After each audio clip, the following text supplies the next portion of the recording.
by welcoming our guests. Mainly, it's going to be CEI employees, faculty, staff, and anyone that's watching on Facebook Live or YouTube Live. So what a pleasure to have you. Welcome. We try to do these interviews on every Friday of the week. And this week, Carrie Scheid, what a pleasure to have you. Trustee Scheid, you have been involved with this college before, while it was ITech. What a privilege to have you today. Well, thank you. It is fun to be here. And I've watched a lot of these forums and learned a lot about the college in doing that. So hopefully I can contribute something. If not, we'll just try to entertain people the best we can, Rick. I always bring a sock puppet just in case we run out of things to talk about. So good idea. I think we'll be okay. Carrie, a good way to begin is why don't you tell us a little bit about yourself, just to kind of set the context, because you've got actually a very broad background in post-secondary education. Well, I grew up in a little town called Waterford, Connecticut, on the Connecticut coastline. It's in the New London area. And I went off to college, to Colby College in Waterville, Maine. It's a 4-year liberal arts school. And I thought I wanted to become a lawyer, like the world needs another one, but that's what I felt at the time. And believe it or not, my freshman year, I took a Japanese literature course, and it totally, totally fascinated me. I knew nothing about that culture. And I ended up falling in love with East Asian studies, spent my junior year abroad in Japan, and the world ended up with one less lawyer. And instead I went into the nonprofit world. So I think it worked out very well. And just to kind of finish my little educational background and such, I went to Albany, New York area, and I actually got my master's degree in communication from a school called Rensselaer Polytechnic Institute. It's RPI to the engineers out there. And my master's degree is in communication, and spent my first 7 years working for the New York Board of Regents. They had, back in the 70s, pioneered one of the country's earliest non-residential long-distance learning college programs. And I got to be part of all that. And it was a really exciting, interesting time for me. So that I started in higher ed. It was all about what you know, not how you learned it, measuring knowledge, not providing the instruction. And we offered associate and baccalaureate degrees in all the liberal studies areas, from, English, history to math and science. We also had nursing degrees. Mm-hmm. And my job later on, as in my tenure there, was to be the business and industry liaison. And as I worked with businesses across the country, because we were, national in scope, they all wanted more technology training, technology degrees. So I got to bring in faculty members and business leaders from around the country. We developed degrees in electronics, computer, and nuclear technology. That was when 3 Mile Island had melted down, and there was a real need for skilled nuclear reactor operators. So there's my higher ed background until CEI. You and I have had multiple discussions about online. So you kind of like me have been involved in this really from the inception of that, and you bring a real depth to how we think of ourselves and how we deliver. I didn't even ask you to talk about skills, but you were able to feed that in as well. So you do understand the concept of competency-based learning, maybe in comparison to the Carnegie unit seat time. Exactly. Like I said, it's what you know, not how you learned it. And the way we did it at the time, you could attend a regionally accredited college wherever you were locally. And this was very good for the service and, the military, because they moved so much. Transfer your credits to us as long as you take the right kind of classes. You could take proficiency exams. You could read books on your own and take exams. American Council of Education had evaluated military and business courses for college credit, and you could apply those. Yeah. So, and so I have a great empathy and interest, particularly in returning adults, working adults that want to go back and earn their degree or earn their certification. Doesn't even have to be a degree; it can be any kind of technical learning, and upgrade themselves. And so that is a real passion of mine. And I love that CEI's focus really captures so much of that. It does, and the low-hanging fruit, of course, would be those graduates from high school that are looking for the next thing to do. And if they don't natively go on to a university, we're a perfect fit for that. And a lot of our focus goes there. But I'm really glad that you're talking about that non-traditional learner. And I think back when you were doing this for a job, you really concentrated on that working professional. And what I love about the returning adult is they generally know what they want. Yeah. Let's face it, when we were 18 years old, I thought I wanted to be a lawyer, and I ended up taking a Japanese lit course and going totally different direction. I didn't know really what I wanted, but they do, because they've been through the school of hard knocks, right? They've kind of been down some dead ends. They're not getting where they want to go, and they have a sense of where they want to go now. So then you're able to take people who have very strong, passion, or what do you want to call it? Motivation is the word I'm looking for. They're very motivated to get their degree, get their certification so they can move on. The younger people, sometimes they really have to be brought along because they're not sure what they want. But that being said, that's an important part of our population too. And I love that particularly Chairman Price is a real advocate for the high school grads and the dual credit. I think that's wonderful. Well, this is all an and. It certainly isn't an or. So hence the word community. I'm gonna delve into trustees in a second, but I think the way to do that is, let's talk about your engagement in the community. You have a number of facets. You've been deeply involved in the community, everything from the arts to City Club. I mean, this whole litany of being plugged into the community. And you've got a little different take than someone like Trustee Ozaki might have with a lab perspective. And I was excited to talk to you today about where you think the other opportunities lie for the college. So set the stage by telling us what you're doing in the community.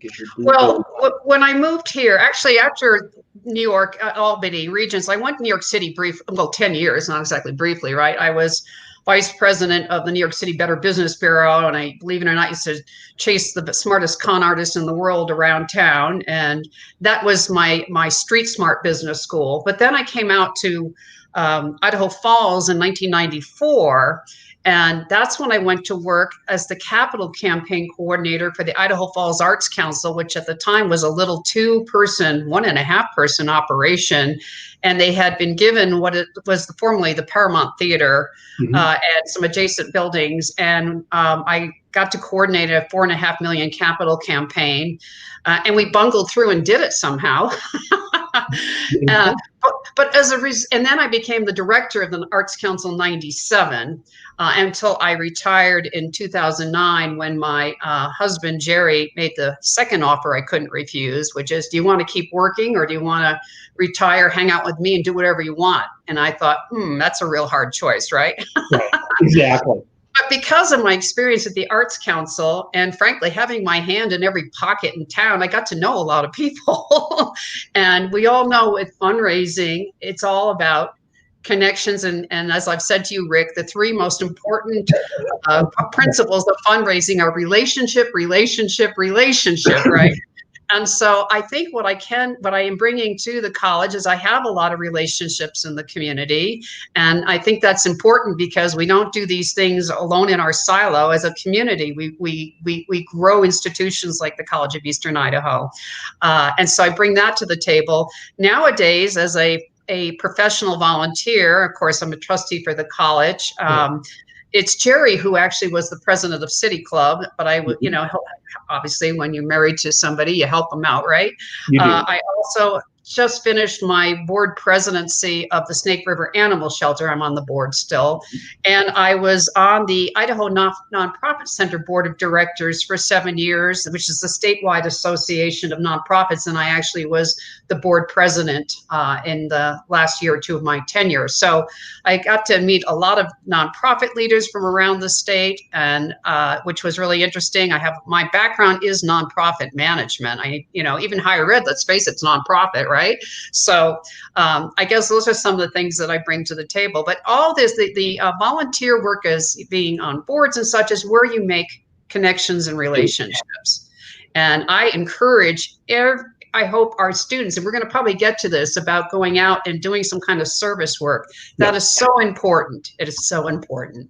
So I hope I didn't go off too deeply on a tangent. No, not at all. And I believe you're seeing a comment from Julie McMurtry here about a student, and we get those all the time about how important it is to these students that we exist. And let's go back. Well, let me do this first, since we were talking about fundraising. So one of the most important quotes I've ever heard came from you about asking for money. Would you mind repeating that for our guests? How does that work? One of the things I learned, and it's so true, is when you want money, ask for advice. When you want advice, ask for money. And what that really tells you is when you're asking for advice, you're developing that relationship, right? But when you're just going out and asking for money without a relationship, at the best, you're going to get some advice. And it might be go away and come back when, what you're doing interests me. Yeah, so I always will remember that. I remember we were at a barbecue and you brought that sage advice up, and I share it all the time.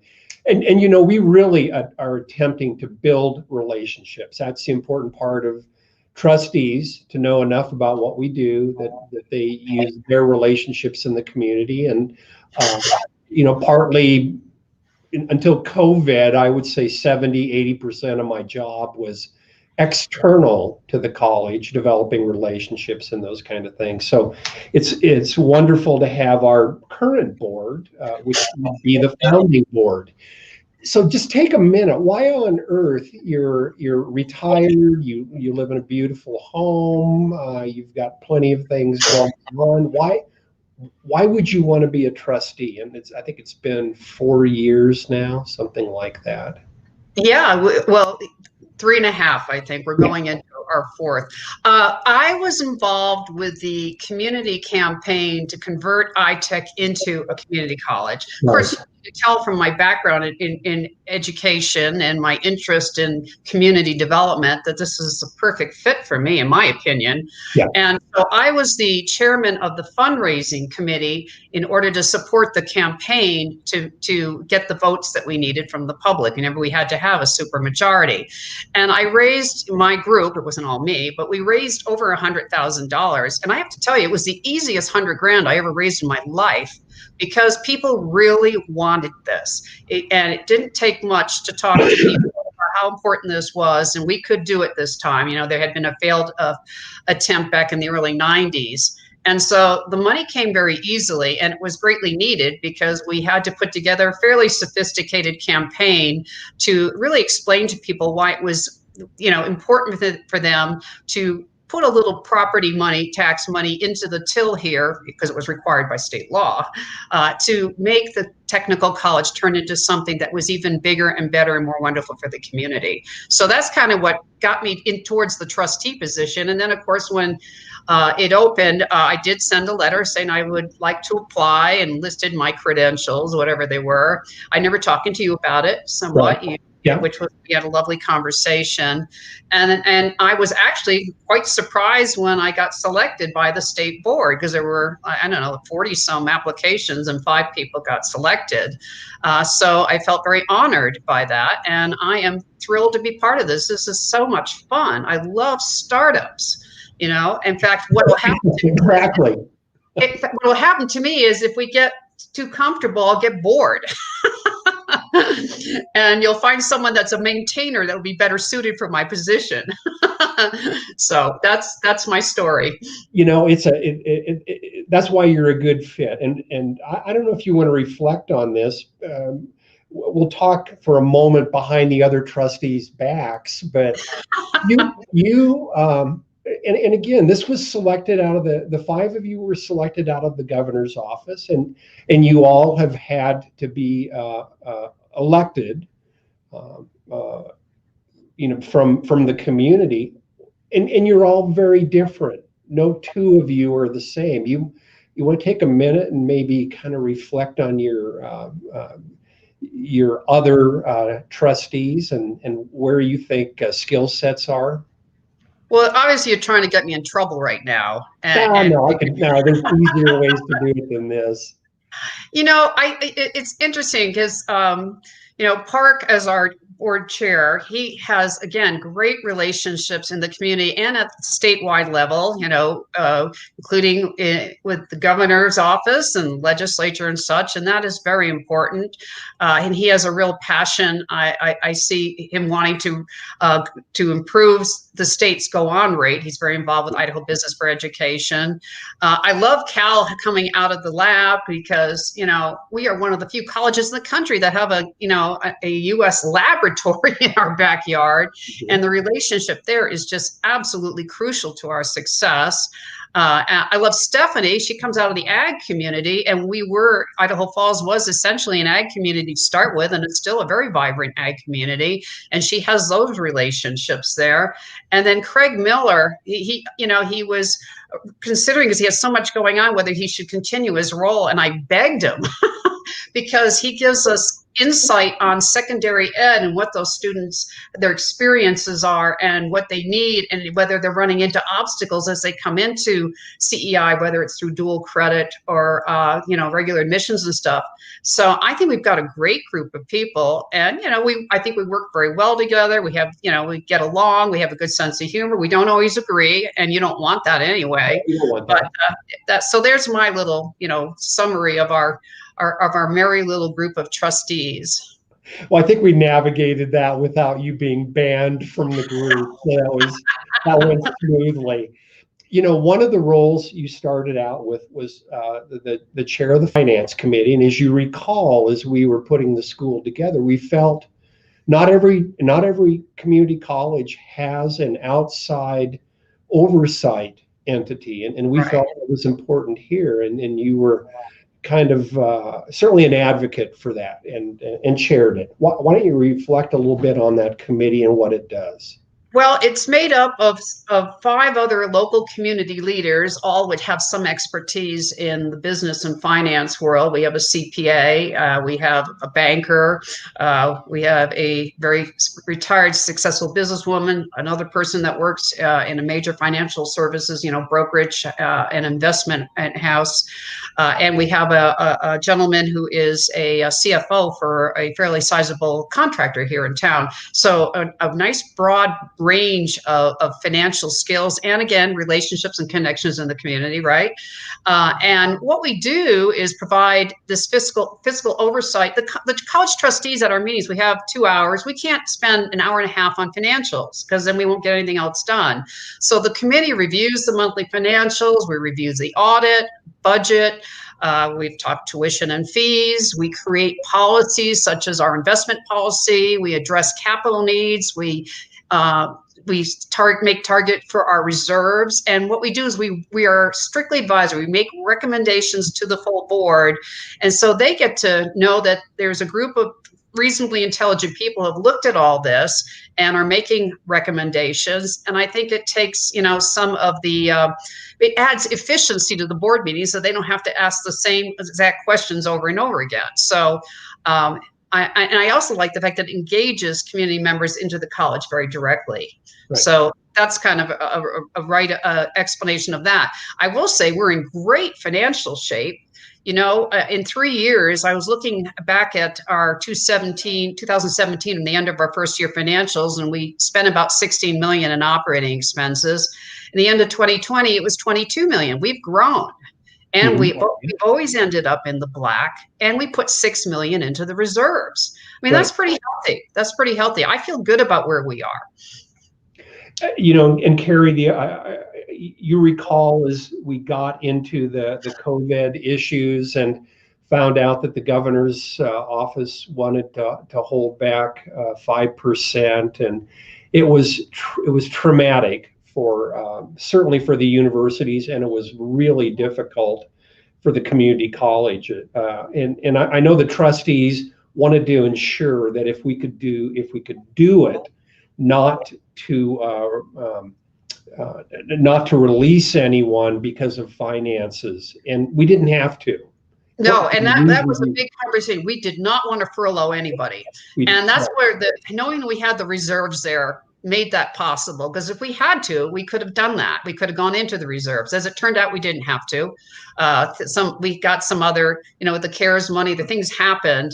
It seems like when misfortune happens, sometimes it turns out to be almost a good thing because something better comes along. And so we have managed quite well. And it looks like right now the state's got a big surplus, and they're certainly not going to be giving it all away. That's not the Idaho way of doing things.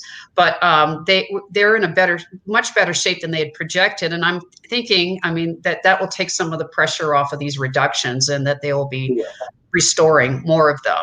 And meanwhile, because we're a smaller organization and such, the impact, even though it was painful in some ways, we weren't out tens of millions of dollars.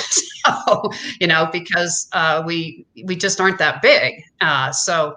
Again, there's some real advantages of being smaller, nimble, and flexible. So in 2 weeks, it's called Ed Week, and this at the legislature. By the way, Monday, I want to encourage all of our viewers, if they get a chance, it'll be the State of the State. So Governor Little will kind of describe his vision for budgets and vision for Idaho on Monday. So we'll tune into that. We're looking forward to seeing what the discussion would be about that 5% holdback from last year, and see if it's going to be reinstated. But during that week, each of us, all 8 of us, have a chance to make a couple comments to JFAC, the Joint Finance Advisory Committee, I think it is. So let me point this out to you, because this is something I think I will say, and let's see how you think about this. But I would say it looks like our general fund budget, just that basic block of money that we get, is about 5.3 million. That's kind of what's projected. And as you recall, we started with 5 million. So over the course of probably 4 years, that has gone up 300,000. And as you know, we have tripled the number of students at this institution. So it would seem like it would make sense to see that general fund increase a little bit. Well, how can we say no, right? That makes a lot of sense. It makes a lot of sense. The legislature is always a little hard to predict. Fortunately, we have representation on the JFAC committee. Not only Wendy Horman, who's been on it for a long time, but I understand Senator Dave Lent's been appointed to JFAC, as has new Senator Kevin Cook. There's 3 right in our backyard that are on the budget committee. So I am hopeful that, that will be helpful to us, because we have, relationships there, and there's a voice for us. So I'm very optimistic. I really am.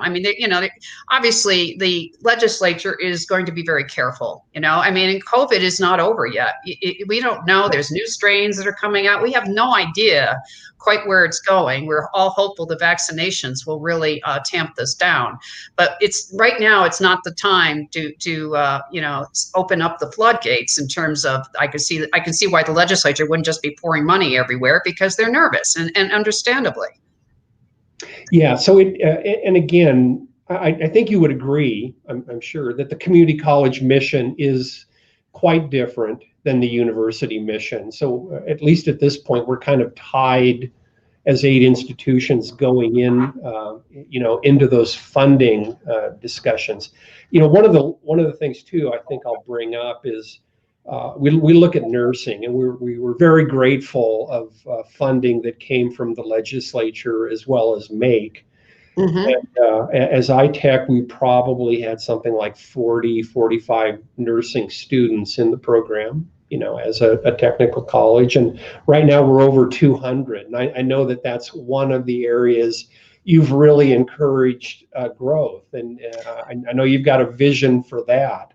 Well, I think I was a bit of a nag. I don't want to get myself in trouble. I remember at our first board, and with your leadership team retreat, and we were talking about the nursing program, and I said, we've got this backlog of students who want to come in. We want to increase enrollments. I said, why aren't we fixing this? And, there were issues going on and such, and it sounded a little flippant. I said, well, President Aman, you don't have a problem if you can fix it with money. And to President Aman and his team's credit, they did fix it, and we now do have 200 students. And I would like to see it grow further. I mean, think about it. Idaho Falls is the regional medical center, and we are growing. I mean, we're the medical center, we're the retail and service center. We're the cultural center. I mean. Yeah. We're growing so fast, it's frightening, actually. It's a little scary because you got to be able to manage your growth. And then you got COVID on top of it. For us, one of the best contributions we can make to this community is be putting out healthcare grads, nurses and technicians in the healthcare world. I mean, we need those, and it's something we're good at. And then we got the MAKE money that really upgraded our facilities. And you'll recall our conversation we had way back when we were talking about that his late wife was a surgical nurse, and how important that was to the family. I mean, that was a really nice matchup, I really thought. I mean, $1.7 million to upgrade. How many colleges in their first year or so of business end up with a gift like that, right? So yeah, I'm passionate. We've got to keep building our healthcare, and I will keep nagging about it. And I think it's appropriate. We know the puck is going that direction. So you'll recall during the discussion about a transition, the opposition to a community college talked about how CTE would be left in the dust. And this kind of an institution would only be concentrating on gen ed and academic transfer. And I think you were a clear advocate that wasn't going to happen, and it didn't. So kind of reflect for a moment on that. Well, it's so interesting to me. I think it was a basic misunderstanding of what community colleges do, within the community, right? And what is wonderful about being a community college is now you have, 5 local representatives being your governing board. And while there's still a relationship with the state, you can go through us to move quickly to get things done. And we all believe that the CT area, the career technical area, is crucial. I mean, one of my passions is we have to turn out people who can make a family living wage. Idaho is famous for our minimum wage and our low income levels and such like that. And we have an opportunity to change all that. So I'm passionate about that. We really need to grow our technology programs. But at the same time, gen ed does play an important role. Yeah. But I just feel that we have already in 3 years shown the world that we are not moving away from technology. We've strengthened, we grew our nursing healthcare programs. We're working on the welding. I mean, I don't know if you want to get into it now, but the whole thing with the regional skills, labor building, and future tech, our future tech projects, those are all about creating the future tech is 21st century technology skills so that you can make not only a family living wage, but even better. And whether that's, nuclear or energy or IT or cyber, we've got the lab in our backyard. It's the perfect place for us to be. And, one of the complaints I've heard from my friends over the year in Idaho Falls is that the kids grow up here, graduate from high school, but they leave because there's not enough opportunity. Well, we're going to be producing graduates who can stay because the lab and all the other activity, the growth that's going around here in the areas I mentioned, medical and, the retail service and all of that, there are job opportunities like crazy. And we want to keep our people here, and we want them to be well educated and make a good living and be happy. I mean, what else can you ask for, right? I'm glad you brought up future tech and regional skills. I think it's worth delving into that a bit. But the trustees decided to have some skin in the game as we begin to look at funding future tech. So in December, you as trustees unanimously agreed to fund some of that. What's your thinking there with the college unallocated reserve? Well, what we did is it started at the finance committee. And remember, you've got 5 other community business leader types on that committee. And, it's interesting. We have looked at expenditures before, and there's a lot of, is this what we need right now? This is the best use of our money? The good oversight you expect. When Anne Marie came in and talked about the future tech building and what it would do for the college, for the region, for employers, or for our community, there was no hesitancy from the finance committee to, in terms of making the $2 million contribution from the college, was what Anne Marie, representing the college staff, had asked for, because we felt the importance of having some skin in the game. If we don't believe in what we're doing, how will anyone else do it? And we didn't take it out of the reserves. We had not put money into the reserves this year because of COVID, so we had to carry forward, and we're using those funds to do it. So we didn't jeopardize our reserves by doing it. We took away our checkbook cushion. I mean, we have cash, obviously, but we had a little carryover, and I think that was a wise investment. And then when it went up to the trustees, I mean, it was a no-brainer. Of course we all want to do this. The finance committee wants to do this. You talk to people in the community, start talking to them about it, they get excited about this. This is where we need to go. I also think the regional skilled labor building, which is a smaller project, about $2 million, is very important. For we have a great need. You can't go around town without seeing houses being built these days, and there's a shortage of housing, both for the people who want to buy them and people who need to rent. Welding, what I'm trying to think of, other types of trade related, automotive, that kind of thing. Well, we have tech, which is important. So electronics, exactly. And so, and here we have the lab with with their big projects, the small modular reactor and everything else going out there. And they're forecasting, the need for something like 5,000 skilled laborers over the next 5 years. Where are they going to come from? Well, we don't start producing more of them ourselves. They're going to be all coming from the outside, and the money will go with them. A few may stay, but so there's a lot of good stuff going on here, and we're right in the middle of it, and I'm really excited to be there with it. So at in-service, and I haven't gotten a huge chance to talk to the trustees about it, but from a leadership perspective, we're really thinking about what does the product of a CEI student look like? What skills do they have? And of course, they're going to have a degree. So we have 3 associate degrees that we can confer, but the other element, and we think is important, and I know you do too, is this idea of an internship, a co-op, or an apprenticeship. And then the third leg of that stool is industry recognized certifications. So the idea of demonstrated skill, but back to internships and apprenticeships. Those are natively embedded in CTE, but not as embedded in the gen ed students. But I think there are opportunities, and sometimes we call that service learning.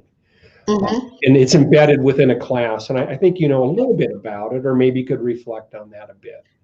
Well, if you're going to talk about service learning, if you're talking about community service, we need, as people, we need community. We need to be be part of something bigger than ourselves, and then better than ourselves. And what better way to do that than for our students to go do some community service? They get a little taste of it. They're probably going to find it very gratifying, right? And then this is something that stays with them for the rest of their life. There's also the whole technical side, you know, as you mentioned, the apprenticeships and stuff. I mean, I got my first job out of college. My first year, I worked in a college consortium office in the Albany area before I went for work for the Regents. And, you know, yeah, there were a bunch of people with young people with baccalaureate degrees applying for the job. It was just an entry level administrative. Back in the old days, it was secretary, right? Mm-hmm. And why did I get the job? Because I could type.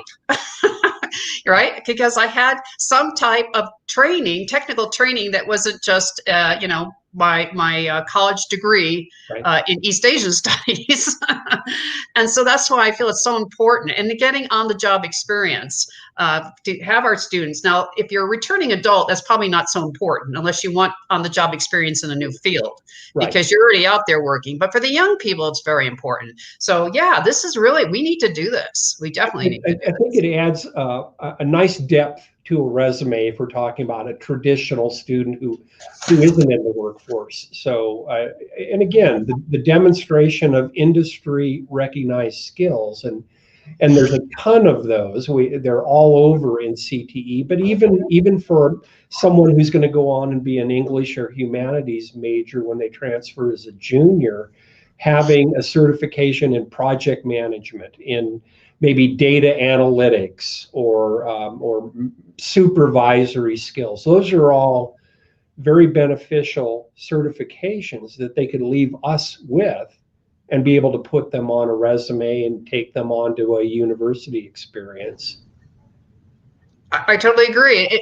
It also solves some of the problem that you get people that graduate with degrees, let's say in the area of humanities, which are very important. We'll get to that, I'm sure. Yeah. But you know, and then they're in debt up to the years for $50,000, but they're having a hard time finding a job because they don't have skills. So this is a great way to, like you said, ramp up their resume and give them some skills that make them more employable. You know, nowadays 5-year-olds know how to type, but back in the day when I was doing it, so I mean, the technology changes, but the skills are critical. I mean, I strongly believe in that.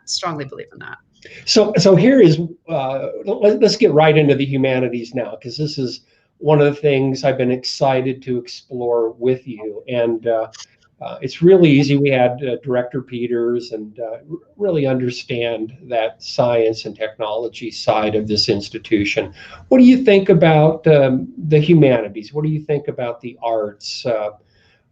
We're a comprehensive community college. How do you think about that with our students and our being embedded in the community? Well, obviously the arts and humanities are very important. For the immediate future, I see much of the energy of the college going into technology, going into what would give people a family living wage. But that's not enough. And you know, if you start with what are the humanities, right? It's the study of what makes us human. It's about understanding other points of view, even when you don't agree with them. Well, I think we could really use a little bit more of that right now, don't you think? The country's so divided. And so we want to turn out graduates that have some ability to look at other points of view and be understanding. So I think there's an important role for the humanities in our curriculum. I just don't see us becoming, you know, doing major, program development, let's say, in the music and the arts in the short term because of our other needs. But we need to make sure we expose our students to the study of humanities. And, you know, it's like when you read history, right? You want to know what happens, you read history. But if you want to know how people feel, you read literature. I mean, this is the wonderful, you know, offering that the humanities give us. And if you want to go into the arts, which of course I ran the Arts Council here for 12 years. Interesting, I'm not an artist. I can't even sing on a note. I'm terrible. I make babies cry. You know, my background is really the management, but I am passionate about the arts because they illustrate the human experience. They make connections with people. I could come out and do my curtain speech at the Colonial Theater and look at 1,000 people in the room and see some of my right-wing Republican friends sitting in the third row right next to my most liberal friends, and just having these joyful looks on their face because they're having such a wonderful time experiencing a concert or a play or whatever, because it brings the community together. It's connecting without necessarily being very threatening. So as you can see, I can go on and on about the arts. In fact, my one story I started telling you is when towards my end of my tenure, I did some art benches downtown. And then when I retired, I got more on the Greenbelt. Why? Well, Idaho Falls has this beautiful natural canvas, our landscape here. It's gorgeous. But what the art benches do is they demonstrate to the rest of the world, they reveal our character, our human spirit. And to give you an example, we have this wonderful grizzly bear, mama grizzly bear and 2 cubs sitting on the Greenbelt. People love it. They get their pictures there all the time. But what you don't know until you step up to it is mama's lap is a chessboard. And the babies are the benches so people can play chess. And that came from a teenager who asked, when I was doing the art bench project, can't we have a chessboard bench? And look what the arts did. It created this wonderful outdoor grizzly bear scene. But when you get in closer, you see, wow, people in Idaho Falls must like to think there's a chessboard here. It tells you a story about ourselves. So, and I'll stop at that. I mean, it can go on and on ad nauseum, I'm sure. But it's important because it connects people. And right now, what's going on politically and everything, our country's so divided. We have to find ways to come together. We do. And I think you were very articulate in that. A comprehensive community college, even in the shadow of INL, does include exactly those things you described. And we have a symphony in Idaho Falls, and a robust multiple art galleries. All of those things are important, and we want students to be aware of those. And we have the opportunity for partnerships there, because Governor Little came over here to address the opening of the addition on the Museum of Idaho. What he said was, I think Idaho Falls is one of has the most art and culture per capita of any community in the state. Well, that came no surprise to me because I used to run the Arts Council, right? But it's true. And this town has gotten very artsy, very cultural. And I think it helps us stay connected, despite what our other viewpoints might be. And again, and not to dwell on INL too much, but we end up with a lot of lab employees who come from all over the world here. And having this kind of arts community is very appealing to them. It's very much a quality of life issue for the transplants coming in. I will tell you, many years ago, back in 94, 95, when we were first working on the Colonial Arts Center project, we had a board member. He was a local contractor. And I said, so why are you involved with all this? He goes, I am tired of being Jackson Hole's ugly stepsister. He goes, I want this community to grow their arts and culture so that we can be just as proud of ours as they are. And you know what? Right now, we have gotten to that point. The difference between us now is we're more livable than Jackson. Right? And I'm not Jackson. I love Jackson, love going over there. But we're more livable. But we have, I think, even more arts and cultural opportunities than they have. We have the Willard Arts Center, the Art Museum, the Museum of Idaho, Arty downtown. We have a fabulous library. I mean, all of these things. And this all happened, most of it happened in the last 25 years. It's quite amazing. So, Carrie, we're going to be doing some futuring ultimately with the trustees, strategic planning, and we started that a little bit last week. Any kind of a program that just plain comes to mind for you that you don't think we're doing that we probably would want to consider as we look at our future? I think we are moving in the right direction. You can probably never give me enough nursing programs, but but I like what you said. You once said, when you focus on everything, you focus on nothing. Right. And so I think we stay on track and where we are. And I love the futuring thing. Let's put things on the table where we want to go. But let's do well what we're doing right now, and then we'll move on to even better stuff. Yeah, so we'll do some foundational work and talk with our staff and set up what we think would be regional directions here, and then bring it to the trustees. You're representing your constituents by way of election, and we would depend on you then for that guidance or whatever insights you might have when we get close to that. But the time has gone quite quickly, and you've seen a couple of these. So one of the things I'm going to ask you, because you have been, you self-disclose that you're very interested in leadership, management, supervision. So what sage advice do you have for those watching today? Well, I've watched several of the forums, and people always have great ideas about what leadership's about. I have my own personal definition, and that is leadership to me is inspiring ordinary people to do extraordinary things. Okay, so that's my definition. And that's just one I made up myself. So how do you do that? And I couldn't help but notice President-elect Biden had this really cool quote in a recent speech, and it was, lead not by the example of power, but by the power of example. In other words, walk the walk, right? But I love the eloquence of that. Lead not by the example of power, but by the power of example. So obviously that's an important principle of leadership.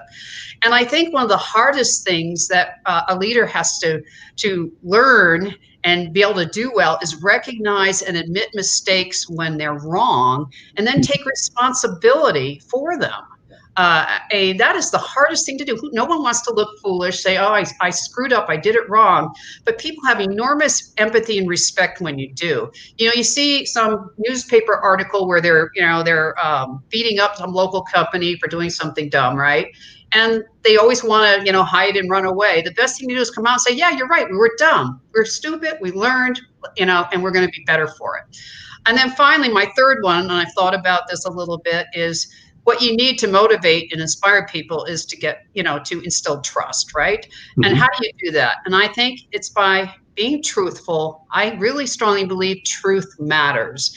You can manipulate people for a while. You look at these cults that happen, and people will believe all kinds of crazy ideas. But in the long term, people start to figure it out. They're exposed. The emperor has no clothes, and the trust is gone. So be truthful, because that's what will make people believe in you. So there's my little 3 principles of leadership for you. I think those are great, and we're seeing some themes through these. So certainly trust is one of those. So Trustee Scheid, you are certainly not a one-trick pony, and I think we've demonstrated that you have multiple facets. You've been generous with your time today. Thank you so much for kind of reflecting on the college and the direction that you think we ought to go. Well, it's been my pleasure. And I also want to thank the faculty and staff for the amazing job they have been doing at the college. It's hard enough to be a new school, and we were all trying to figure out how to go online and add all these new technology programs. Carrie Scheid, the trustee, wants more nurses, right? All of that. And they're handling it with such grace. So thank you. It's always good. This is a time to reflect on our staff. We're a people-based institution, so having that come from a trustee is very meaningful. So thank you for that. Well, I am grateful. Thank you. So for our viewers, next week, Amy Brumfield is going to join me, and we're going to be talking about a variety of topics actually with her. So some ideas of accreditation, and we really want to talk about some grants and how those kind of things work. She's very insightful in a variety of realms, so we're looking forward to that. I want to invite you in again next Friday at noon. So thank you for viewing.